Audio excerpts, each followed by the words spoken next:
एक महत्वाची बातमी पाहूयात। आदिवासी आश्रमशाळेत विद्यार्थ्यांना विषबाधा झाल्याचं प्रकरण, या प्रकरणात 6 जणांविरोधात आता गुन्हा दाखल करण्यात आलेला आहे।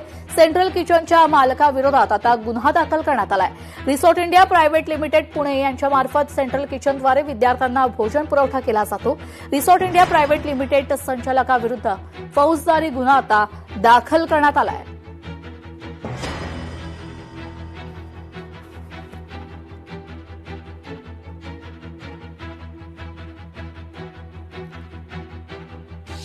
बातमी पाहूयात। मनमाड कृषी उत्पन्न बाजार समितीच्या सभापतीपदी गणेश धात्रक यांची निवड करण्यात आलेली आहे। गणेश धात्रक यांची बिनविरोध निवड करण्यात आली आहे। संजय पवारांच्या राजीनाम्यानंतर ही बिनविरोध निवडणूक पार पडली आणि संजय पवारांच्या राजीनाम्यानंतर आता गणेश धात्रक यांची बिनविरोध निवड करण्यात आली आहे। बाजार समिती हा काय राजकारणाचा अड्डा झाला नाही पाहिजे। कुठला पण सभापती असेल किंवा कुठला पण संचालक असेल याला वाटतं का ह्या बाजार समितीत आपण काम केलं पाहिजे।